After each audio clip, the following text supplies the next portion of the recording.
আমার ভাইয়েরা, আমার নবীর বাড়ি মদিনাতুল মুনাফফারা, আমার নবীর বাড়ি দ্বিতল ভবন। এটা আমার নবীর বানানো কোনো ঘর নয়।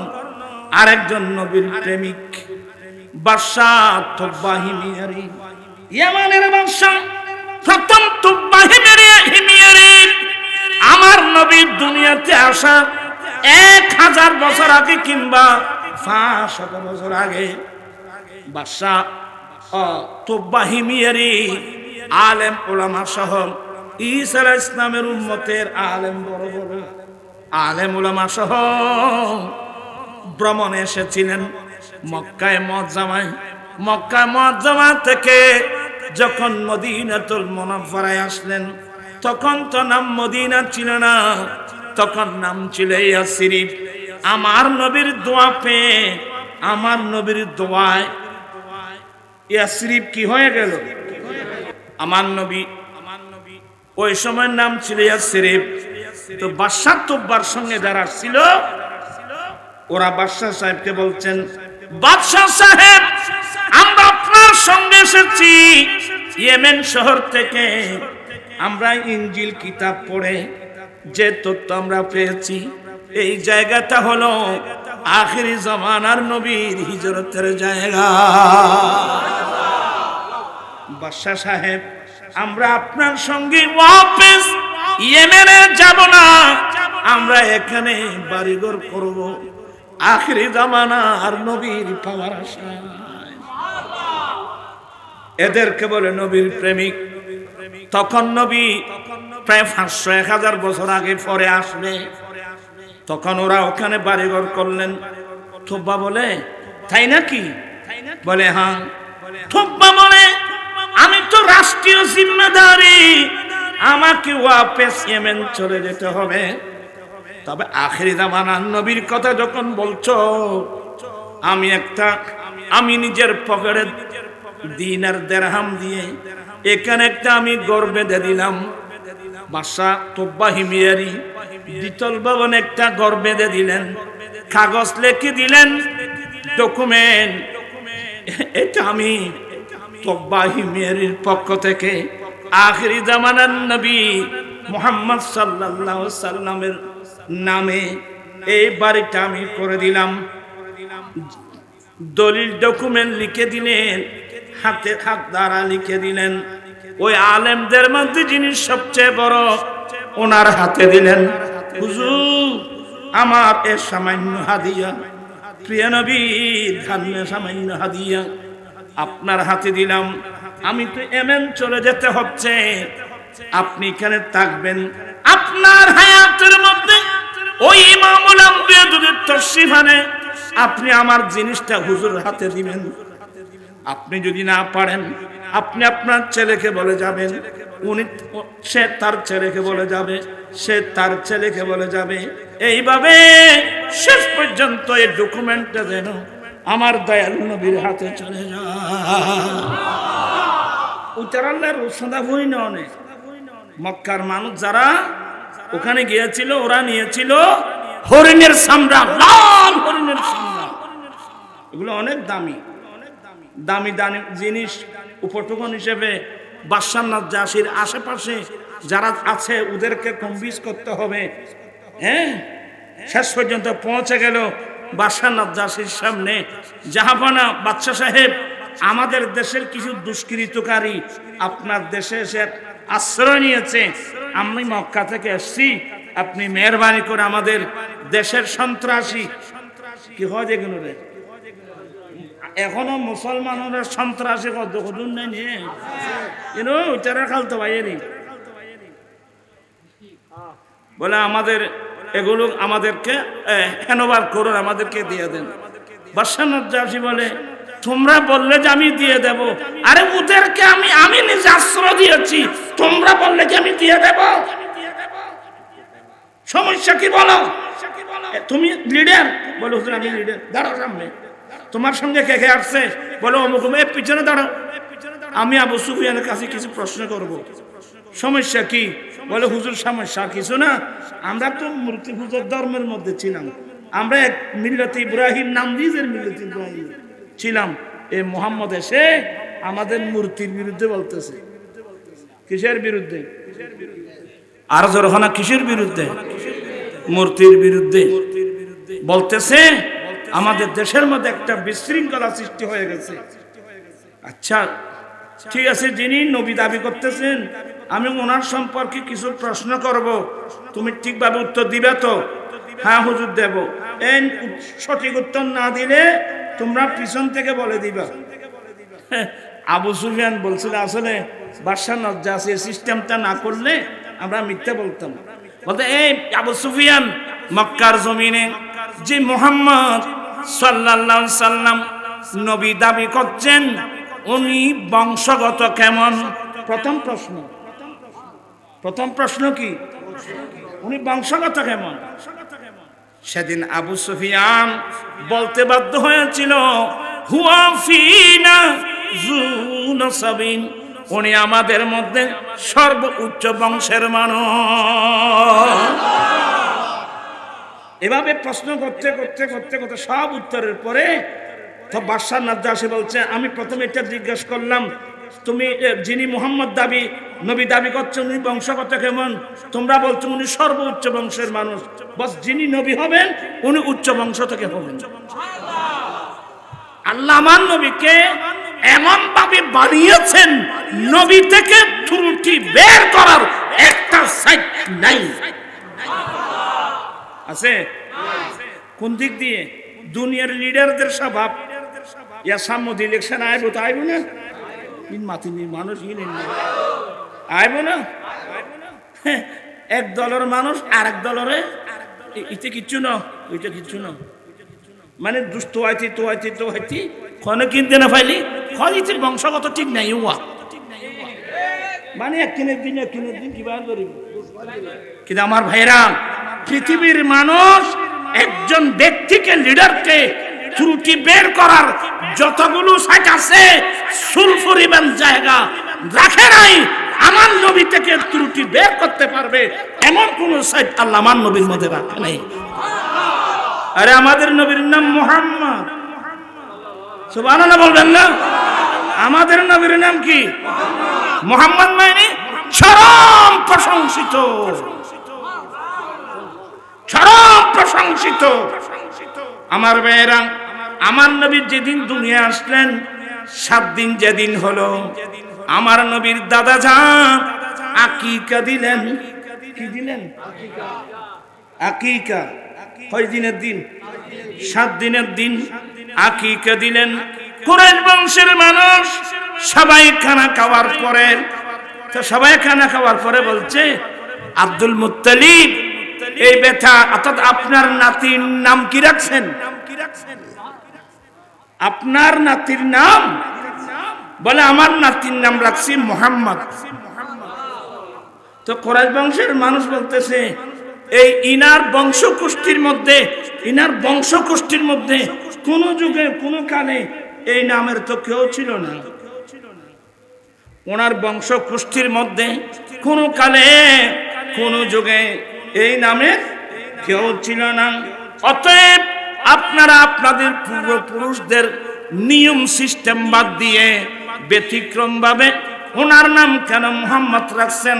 বলে আমার নাতির নাম মুহাম্মদ রাখলাম, আমার ইচ্ছা হলো আর আসমানি জগতে আমার নাতির প্রশংসা হোক, জমিনের মধ্যে আমার নাতির প্রশংসা হোক। আজকাল যারা আমার নবী থেকে ত্রুটি বের করে এরা কোন জগতে বসবাস করে আল্লাহ জানে। তিরমিজির রিওয়ায়াত, আমার নবী নিজে বলছেন আশ্চর্য লাগতেছে কুরাইশ বংশের মানুষ আমাকে ডাকতো মুজাম্মাম। কুরাইশ বংশের মানুষ আমাকে কি ডাকতো? মুজাম্মাম। মুজাম্মাম মানে যার দুর্নাম করা হয়, যার তিরস্কার করা হয়, দুর্নাম করা হয়, এরা আমাকে মুজাম্মাম ডাকতো। আমার আল্লাহ কি আশ্চর্যজনক পদ্ধতিতে আমার থেকে দুর্নামটা দুর্নীত করে দিলেন আমার নাম মুহাম্মদ রেখে। মুহাম্মদ মানে চরম প্রশংসিত। চরম প্রশংসিত বললে এখানে তো আর দুর্নামের কোনো কি নেই। কথা বলছে না কেন? আমার নবীর মধ্যে কোনো ত্রুটি আছে? আমি অনেক জায়গায় বলছি, খ্রিস্টানরা বই লিখছে the problem life of Muhammad, নাউজুবিল্লাহি মিন যালিক। আমার নবীর লাইফ থেকে ত্রুটি বের করে বই লিখছে, নাম দিয়েছেন কি? The problem life of Muhammad. আমি বললাম আমার নবীর লাইফে কোনো প্রবলেম নাই, এটা তোমাদের ব্রেনের প্রবলেম। কথা বলছো না কেন? এটা তোমাদের ব্রেনের প্রবলেম। আমার নবীর লাইফে কিয়ামত পর্যন্ত ব্যক্তিগত জীবনের প্রবলেম, পারিবারিক জীবনের প্রবলেম, সমাজ জীবনের প্রবলেম, রাষ্ট্রীয় জীবনের প্রবলেম, যত প্রকারের প্রবলেম আছে সমস্ত প্রবলেমের সমাধানই আছে আমার নবীর লাইফের মধ্যে। চিৎকার দিয়ে বলুন না সুবহানাল্লাহ। বিরক্ত হচ্ছেন? পড়ুন কালা এরই লোক হাদিস শরীফ পড়ুন। এনুক মাদ্রাসা তাইতেন, এর মাদ্রাসা খাজলি কি মক্কার মানুষ আছে না ভাই? এত আর কান আলিয়া মাদ্রাসা নিন্ন ওইখানে মাথা খা কন্যা, কিন্তু নসিবুন নাই। এরই লোক বড় কালা রাসূলুল্লাহি সাল্লাল্লাহু আলাইহি ওয়াসাল্লাম হায়াতি খায়রুল লাকুম তাসআলুনি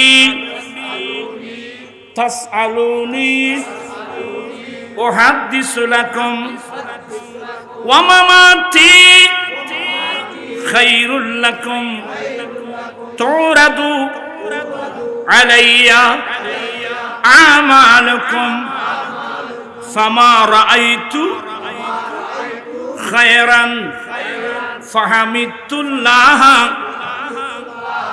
আলাইহি ওয়া মা রাআইতু গায়রাহু ফাস্তাগফারতুল্লাহ লাকুম। কষ্ট না? কষ্ট ওরা অজে ওই নফতি অভ্যাসে গিয়েছে, অত ফত্যি অভ্যাস তো আছে আর এত নফতি ওই চান্দামাতি নফতি অভ্যাস এখন তো কষ্ট লাগবে। তারপরে আমি কষ্ট করে আপনাদেরকে পড়ালাম, আপনার ফেরেশতা আপনার আমল নামে রেকর্ড করে ফেলছে, আর এটা কিয়ামতের কঠিন দিনে আপনার কাজে আসবে। আল্লাহর নবী বলেন আমি নবীর হায়াত, আমি নবীর লাইফ তোমাদের জন্য সবচেয়ে উত্তম। আমি নবীর জীবন, আমি নবীর লাইফ তোমাদের জন্য সবচেয়ে উত্তম। কারণ তাসআলুনি উহাদ্দিসু লাকুম, যে কোন সমস্যা নিয়ে আমি নবীর কাছে আসবে আমি যথাযথ হাদিস বর্ণনা করে দেব, অর্থাৎ সমাধান করে দেব। মানুষের ব্যক্তিগত জীবনের, পারিবারিক জীবনের এক কথায় যত প্রকারের সমস্যা নিয়ে আসবে আমি যথাযথ কি করে দেব? সমাধান করে দেব। আর কে বলতে পারবে? আর কেউ বললে কি হবে? আমার নবীর লাইফের মধ্যে আজকে বাংলাদেশ তথা গোটা বিশ্বে সমস্যার উপর সমস্যা, সমস্যার উপর সমস্যা, সমস্যার উপর সমস্যা, কিন্তু সমাধান কথা বলছে না কেন? সমাধান কেন নাই? আমরা তো মুস্তাফার দরওয়াজায় নাই। আমরা তো কেউ ধরতেছি রাশিয়ার পিছনে, কেউ দেখতেছি আমেরিকার পিছনে। দৌড়াবি কে তুমি, কে দৌড়াবি ইয়েলো ডেকে। আল্লাহ কইল কি? আল্লাহ বলছেন তোমরা আমার নবীর পিছনে থাকো, ফাত্তাবিউনি। বিসমিল্লাহির রাহমানির রাহিম। ইয়া আইয়ুহাল্লাযীনা আমানু লা তুকাদ্দিমু বাইনা ইয়াদাইল্লাহি ওয়া রাসূলিহি ওয়াত্তাকুল্লাহ ইন্নাল্লাহা সামিউন আলীম। হে মুমিন বান্দা, হে বিশ্বাসীর দল, তোমরা জীবনের কোনো ক্ষেত্রে আল্লাহ এবং তার রাসূলের আগে বাড়বে না। তোমরা আল্লাহ রাসূলের আগে আগে না চললিওয়া তো আর মুরব্বী হলো কইছো যে আগে গেলি মাইতারা তো জানাদের বিয়ে করে, আগে গেলি পিছনে গেলে, কিন্তু খার আগে গেলে বাগে খায়। এই গবেষণা তো আমাদের নাই। যারা আল্লাহ আল্লাহর রাসূলের আগে আগে চলবে তাদেরকে জাহান্নামের বাগে খাবে, আর যারা আল্লাহ আল্লাহর রাসূলের পিছনে পিছনে চলবে ওরা সিদ্দিক আকবর হবে, ফারুক আজম হবে, ওরা গৌসুল আজম হবে, ওরা গৌসুল আজম মেজবান্ডার, ওরা শাইনশাই সিরকুট হবে, ওরা গাজী শেরে বাংলা হবে। কিয়ামত পর্যন্ত ওলি গৌস কুতুব আব্দাল বের হতে থাকবে। আর তোমার আগে আগে দৌড়া ইয়েলো ডেকে আয় কেন ধরা করে হইতে হস্তাইন না তাইলেও কিনবি তুই কি আল্লাহ মাহফুজ করতে পারবি আগে না হয়ে ফেলে মাহফুজ। সবাই তওবা করো, একযোগে তওবা করো। আজকের আমাদের এই অবস্থা কেন বাবা? কেন আজকে আমাদের এই অবস্থা কেন? আমাদের দেশের অবস্থা কেন? আমাদের এই অবস্থা কেন? আসল সবকিছুর মূল আমরা নবীর আদর্শ বাদ দিয়ে ফেলছি। নবীর রাস্তার মধ্যে আমরা নাই। নবীর তালিম কোথায়, নবীর ধর্ম কোথায় আমরা অনেকেই জানি না।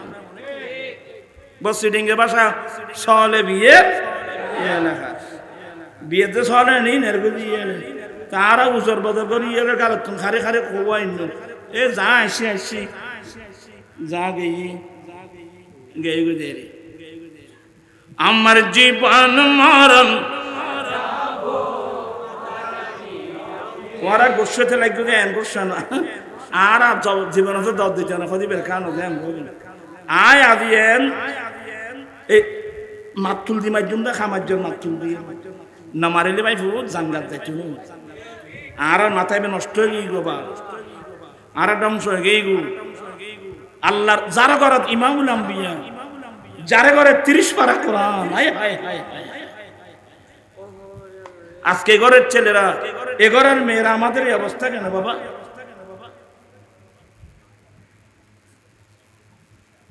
আমি খুব বিনয়ের সাথে বলবো, বাবিয়া করিও কাজ করিয়া বাবিও না। আমি মোল্লা মানুষ, আপনার আমার চেয়ে অনেক জ্ঞানী গুণী মানুষ। আপনার কোথায় চলতেছেন? কার পিছনে চলতেছেন? কার কথায় চলতেছেন? যাবেন কোথায়? আমাকে কে বানালো? আমি আমার 65 বছর বয়স, এর আগে আমি কোথায় ছিলাম? আমি কিভাবে আসলাম? আমি কি জন্য আসলাম? কে আমাকে সৃষ্টি করলো? কি জন্য করলো? আমি কি করতেছি? আমি যাব কোথায়? কি নিয়ে যাব? আমার পরিণাম ফল কি হবে? এসব প্রশ্নের উত্তর বর্তমান অধিকাংশ নারী পুরুষের কাছে আছে। আল্লাহ জাতিকে আল্লাহ হেফাজত করুক। চোখের পানি চলে আসে। আমরা বড় বেওফা উম্মত, নিমক হারাম। কোনদিন আমাদেরকে কেঁদে কেঁদে আল্লাহর কাছে ফরিয়াদ করতে হয় নাই, আল্লাহ তুমি আমাকে নবীর উম্মত বানাও না, আল্লাহ তুমি আমাকে নবীর উম্মত বানাও না। স্পেশাল দয়া, আল্লাহ আমাকে নবীর উম্মত বানালেন, আমার আব্বাকে বানালেন, আমার 14 গোষ্ঠীকে নবীর উম্মত বানালেন। কিন্তু আমরা কোন নবীর উম্মত? যেই নবীর উম্মত হওয়ার জন্য বড় বড় রসুলের মধ্যে একজন রসুল হযরত সাইয়েদনা ঈসা আলাইহিস সালাম, আল্লাহর নবী সাল্লাল্লাহু আলাইহি ওয়াসাল্লাম, যাকে আল্লাহ আসমানে কিতাব দিয়েছেন, ইনজিল কিতাব, যাকে আল্লাহ অনেক মুজিজা দিয়েছেন, উনি এত বড় রসুল হওয়ার সত্ত্বেও উনি এই নবীর উম্মত হওয়ার জন্য কেন দরখাস্ত করলেন? রব্বুল আলামিন ঈসা আলাইহিস সালামের দোয়া কবুল করলেন। দুনিয়া 40 বছর বয়স নবুয়তের দায়িত্ব পালন করার পরে আল্লাহ চতুর্থ আসমানে ঈসা আলাইহিস সালাম কোথায় নিয়েছেন? এখন ঈসা আলাইহিস সালাম কোথায়? চতুর্থ আসমানে আছে। দৃষ্টি নিচের দিকে আল্লাহ তখন হুকুম দিচ্ছেন, ঈসা যাও আমার মাহবুব নবীর উম্মত হওয়ার জন্য যাও। ইমামে বুখারী, ইমামে মুসলিম বাব বানছেন বাবু নুজুলে ঈসা। আপনারা পড়ুন, ক্বালা তারা জোরে বললা ওয়া এই আরো কত তুলি বুদ্ধরে বারাই হইলে বইউ এই লোর বাইর বস্তু না বহুত জন আছে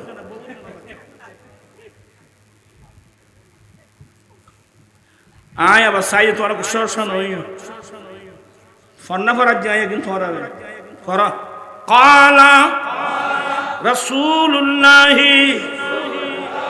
সাল্লাল্লাহু আলাইহি ওয়াসাল্লাম কাইফা আনতুম ইদা নাজালা ইবনু মারইয়ামা ফিকুম ওয়া ইমামুকুম মিনকুম আল্লাহর নবী বলেন উম্মত সেদিন তোমাদের মর্যাদা কত বড় হবে যেদিন মরিয়মের ছেলে ঈসা চতুর্থ আসমান থেকে জমিনে আসবে কিন্তু ইমাম হবে তো তোমাদের মধ্য থেকে উম্মত বলো তো সেদিন তোমাদের মর্যাদা কত বড় হবে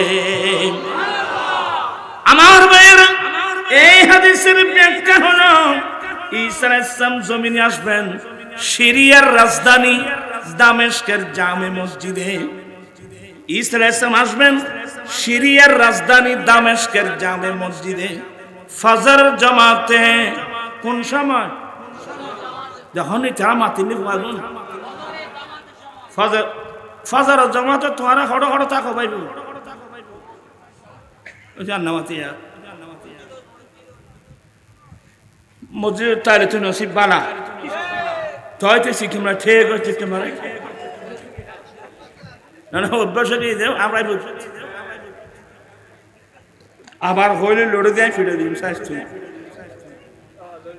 হযরত সাইয়েদনা একটু মনোযোগ ঈসা আলাইহিস সালাম আসবেন চতুর্থ আসমান থেকে সিরিয়ার রাজধানী দামেস্কের জামে মসজিদে ফজরের জামাতে ওই সময় ইমামতির মুসাল্লায় থাকবেন ইমাম মাহদী আলাইহিস সালাম ইনি আমার নবীর বংশধর ইনি হবেন এই নবীর উম্মতের লাস্ট গৌসুল আজম ইমাম মাহদী থাকবেন ইমামতির মুসাল্লায় ঈসা আলাইহিস সালাম তশরীফ আনবেন চতুর্থ আসমান থেকে ইমাম মাহদী আলাইহিস সালাম বুঝতে পারবেন ইনি ঈসা আলাইহিস সালাম আসছেন ইনি আমার নবীর উম্মত হওয়ার জন্য আসলেও ইনি বড় বড় চারজন রাসূলের মধ্যে একজন ইনাকে সম্মান করতে হয় ইমাম মাহদী ইমামতির মুসাল্লা থেকে পিছনের দিকে আসার চেষ্টা করবেন ঈসা আলাইহিস সালাম দাঁড়িয়ে ওনার ফিট মুবারক ধরে ফেলবেন না না আপনি পিছনের দিকে আসবেন না ইমামতি আপনি করবেন আমি আপনার উপর আত্মদা করে নামাজ আদায় করব তো আমার রাসূল বলছেন উম্মত ওদিন তোমাদের মর্যাদা কত বড় হবে যেদিন মরিয়মের ছেলে ঈসা জমিনে আসবে কিন্তু ইমাম হবে তো তোমাদের মধ্য থেকে सबसे औला रानबी सबसे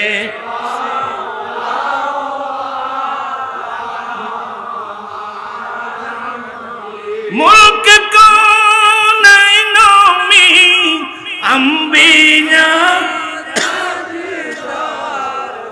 ताजदारों का रानबी सबसे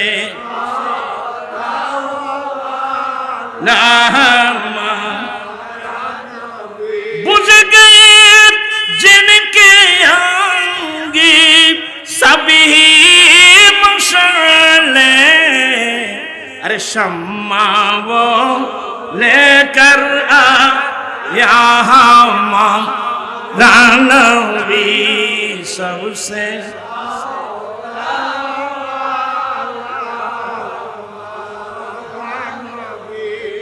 খুশি আপনারা সবাই খুশি ঈসা আলাইহিস সালাম আসবেন একটা কথা বলি ঈসা আলাইহিস সালাম যে চতুর্থ আসমান থেকে আমার নবীর উম্মত হওয়ার জন্য আসবেন ঈসা আলাইহিস সালামের হাতে কোন কিতাবটা থাকবেন বলবেন ঈসা আলাইহিস সালামের হাতে থাকবে কোরআন মাজিদ এর আগে উনি যখন রাসূল হিসেবে এসেছিলেন আল্লাহ ওনাকে একটা কিতাব দিয়েছিলেন, ইনজিল কিতাব।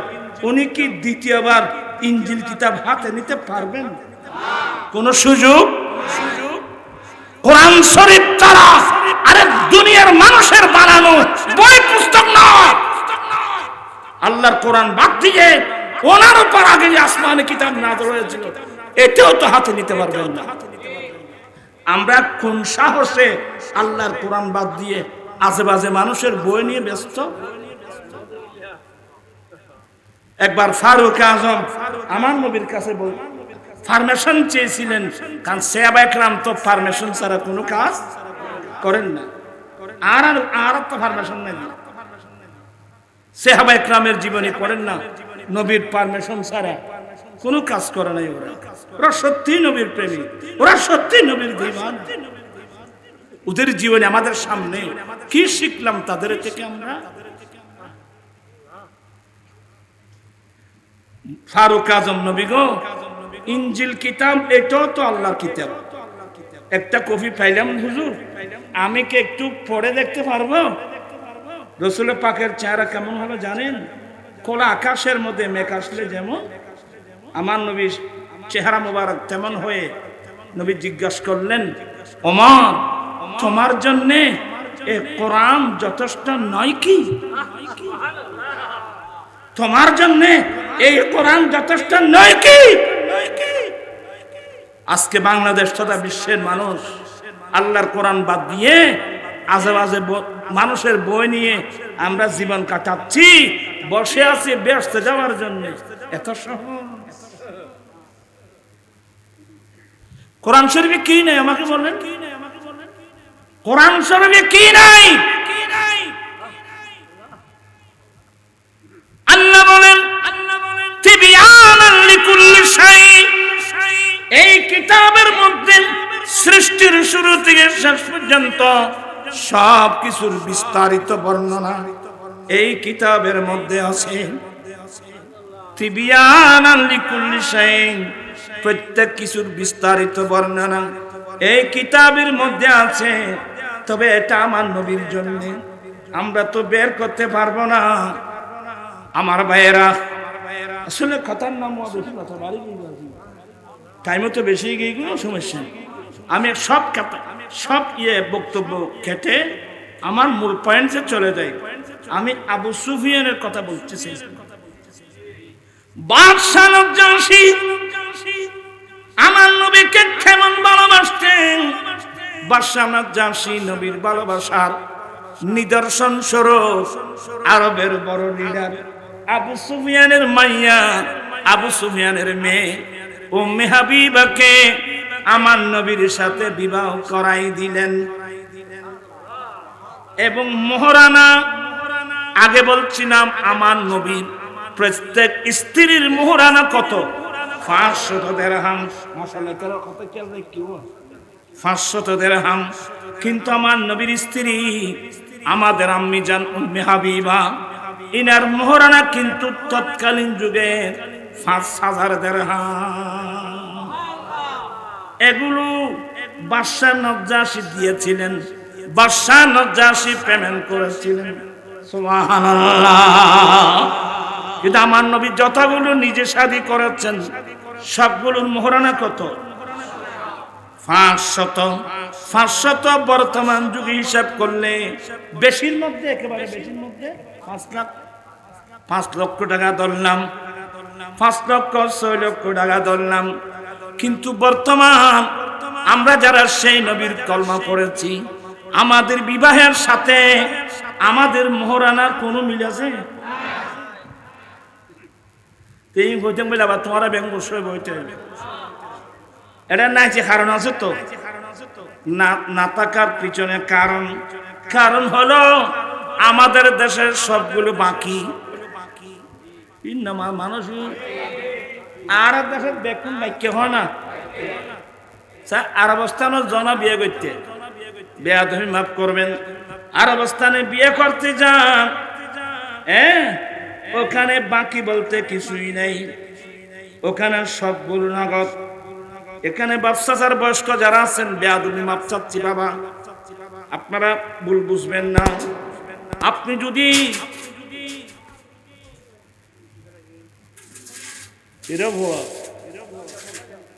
বন্ধ করে দিয়েছ, বন্ধ করেছেন ডাইরেকশনের জন্য না কইলেন তো ভাই তিরবিকে ফিরলি ও কাগজিন খাওয়ারিন তুই ঘন্টে কে এ বন্ধ করে দাও না।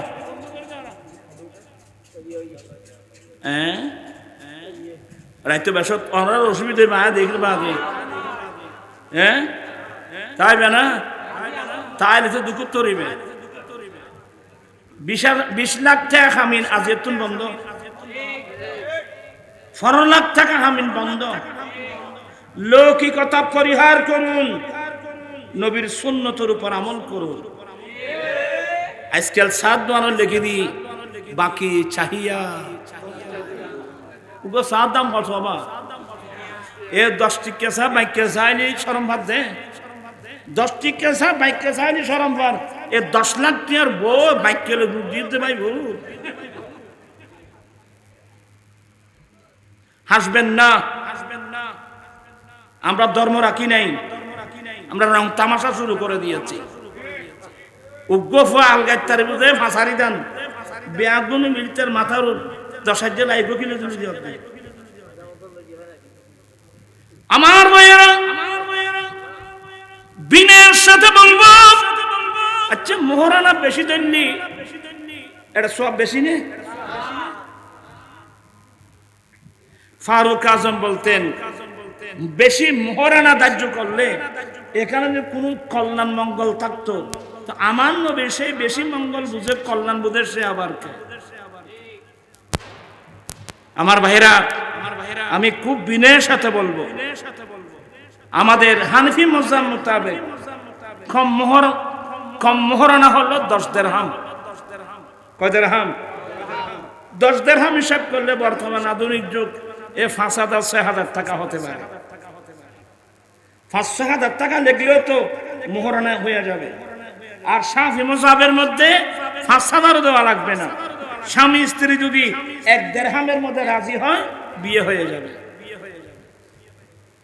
তুই টিয়াদের লেখিয়ে কি দিবে, টিয়ার তো শান্তি নেই।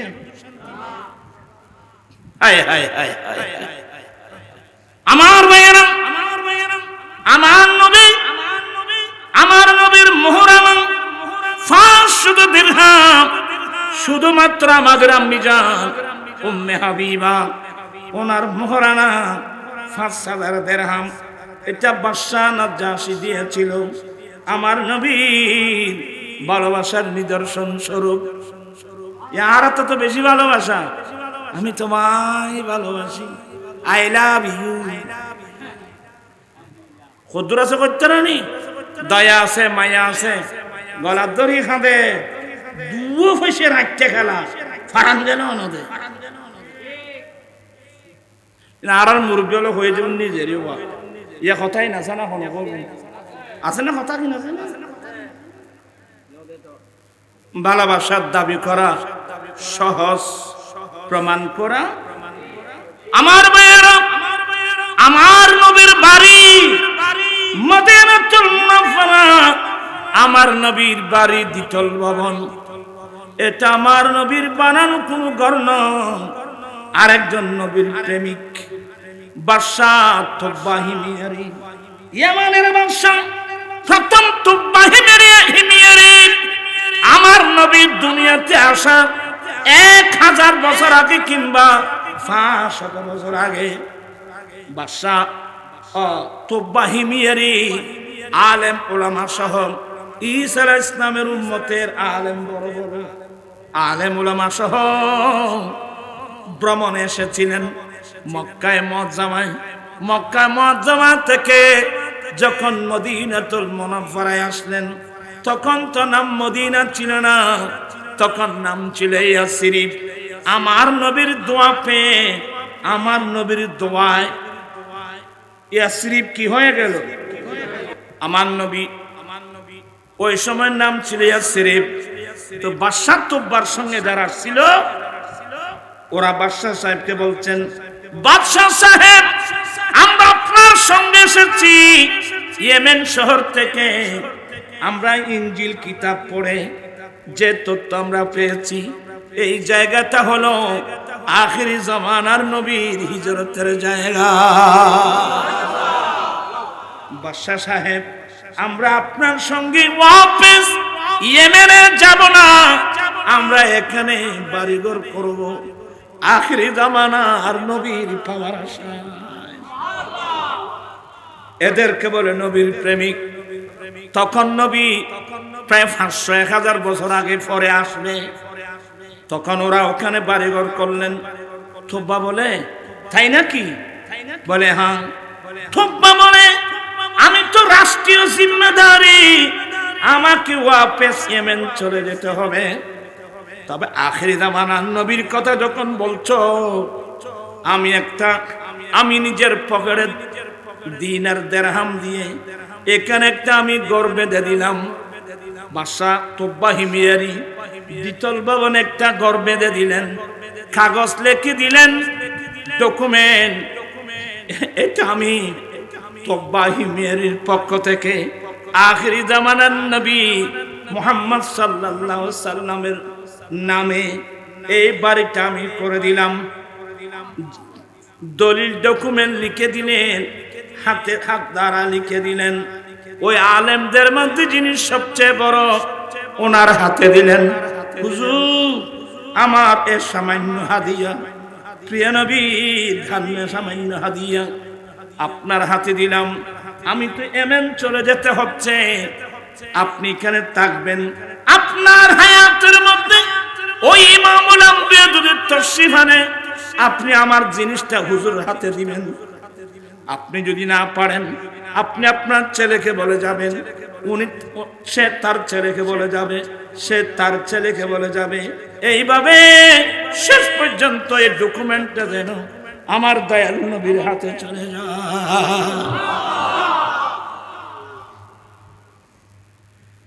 এই প্রেমিক কোথায়? এই ভালোবাসার প্রেমিক কোথায়? আমি আমার জায়গাটা আমার নবীর মাহফিলের জন্য আমি দিয়ে অক্ষ করে দিলাম। এখানে আমার কোনো বাড়িঘর লাগবে না, এখানে আমার দয়াল নবীর নামে কি হবে? মাহফিল হবে। এমন প্রেমিক কয়জন আছেন রে বাবা? আস্তে আস্তে আমার রাসূল যখন মক্কায় মুআজ্জামা থেকে মদিনায় পাকে হিজরত করে যাচ্ছিলেন, মদিনাবাসী সবাই রাস্তার দুধারে লাইন ধরে, তালাল বাদরু আলাইনা মিন সানিয়াতিল ফাদা ওয়াজাবা শুকরু আলাইনা মাদা লিল্লাহি দা। সবাই নবীকে পেয়ে আনন্দিত। আমার নবী আসতেছিলেন। এটার অর্থ তো আপনারা বুঝেন নাই।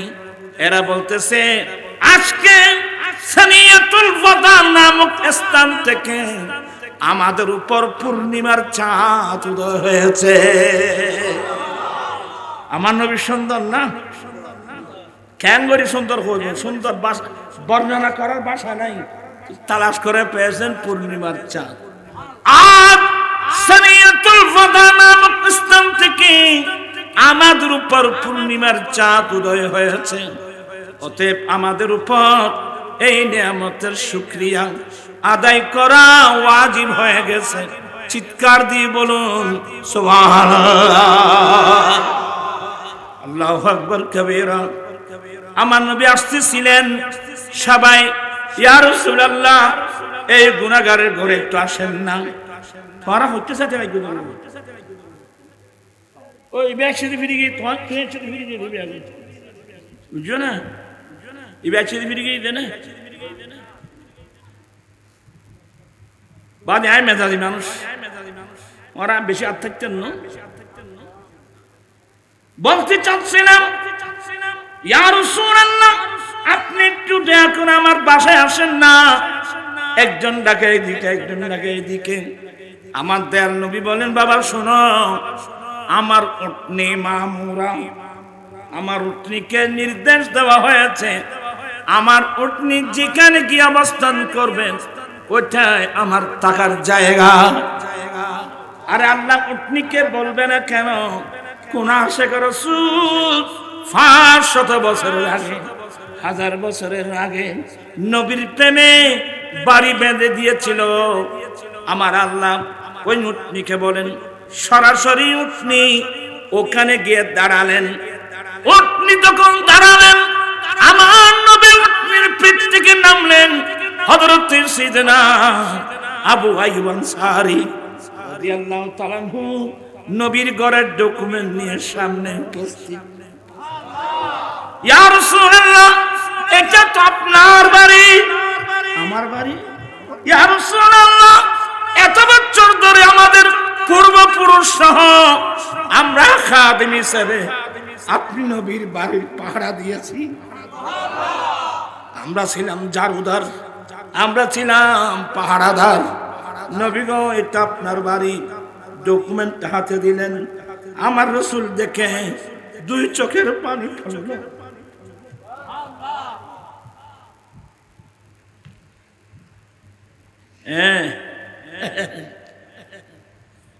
এ প্রেমিক কোথায় পাবেন? আমরা হলাম দুনিয়ার প্রেমিক বাবা। আমাকে অনেকে বললেন, নুরি হুজুর আপনি এতগুলো মাদ্রাসা কি জন্য বাঁধেন? আমি বললাম, আচ্ছা বাবা, আমার কাজটা কি তোমরা বলবা? আমার কাজটা কি? একটা বিয়ে করা, 2-4-5 জন ছেলে সন্তান হওয়া, তাদেরকে নিয়ে জীবন কাটানো, এগুলোর জন্য আসছো? আমার আলা হযরত বলেন, জমিন জমা तुम्हारे लिए, मकीन मकान तुम्हारे लिए। তোরা ওইটি কিচ্ছু নাই করে ফুয়া কদন ঠ্যাং ইচ্ছে জানি বই রই বুঝতে বই রই খন হই আর এড়াই বেলা হন কোন আয় নাকি মেজাজি মিকে মানুষ ভাবে তোরা ক্লাসের উপযোগী মানুষ না। ইন আর নতুন দুনিয়াবাজ মানুষ বাজ। নবীর প্রেমিক কই? ফর কদিন বাঁচিবে খবরস্থানে যায় তারপরে না বুঝি এটা বুঝলে ক্ষমতা ইচ্ছিল। জমিন জমা तुम्हारे लिए, मकीन मकान तुम्हारे लिए, चुनी न चुना तुम्हारे लिए, बने दो जहां। दहन में जुबान तुम्हारे लिए, बदन में ही जान तुम्हारे लिए, हम आए यहाँ तुम्हारे लिए, उठे भी वहाँ तुम्हारे, जमीन जमा तुम्हारे लिए, मकी। আমি খুব বিনয়ের সাথে বলবো, সাবধান সবাই একযোগে আমরা তওবা করব। একযোগে তওবা করে আমার নবীমুখী হয়ে যাও সবাই। নবী ছাড়া বিকল্প কোনো পথ। আপনি যত বড় রাজনীতিবিদ হন, আপনি যত বড় পুঁজিপতি হন, মুস্তাফার গোলামি ছাড়া বিকল্প কোনো পথ নাই। ছেলেরা আমাকে বলতো, হুজুর আমরা তো একটা মাহফিলের জন্য একটা জায়গা পাচ্ছি না, এটা যেটা হচ্ছে এটা তো বাড়ি বেঁধে ফেলবে, আগামী বছর থেকে আমরা মাহফিল কোথায় করব? আর মাথাও এন গুঁড়ো গুঁজে দেয় আমাদের এত রাখান গইরে। এটা এখন পয়সাওয়ালা মানুষ, এতগুলো পয়সাওয়ালা মানুষ থাকতে তোমরা মাহফিলের জন্য একটা জায়গা পাচ্ছ না দে। এটা তো জিজ্ঞাসা হবে কি বেকম ফাঁকা ফাঁকা বাড়ি। আসলে আমার খুবই লাগছে। আমার জায়গা থাকলে তো আমি মুহূর্তের মধ্যে দিয়ে দিতাম। এটা আমার নবীর জন্য বরাদ্দ, আমার নবীর মাহফিলের জন্য বরাদ্দ। আমি যতগুলো মাদ্রাসা করেছি, মন্ত্রী হাসান মাহমুদ সাহেবের বাড়ির পাশে যেগুলো, এগুলো সব আমার কিনে জায়গা। আমি মাদ্রাসার নামে দিয়ে দিলাম, আজাদি বাজার মাদ্রাসা, এটা আমার নিজস্ব জায়গা, মাদ্রাসার নামে আমি ওয়াকফ করে দিলাম। এখানে কিসের জায়গা? আমার কিসের জায়গা? আমি সরকারের গোলাম, আমি গোলামি করতেছি।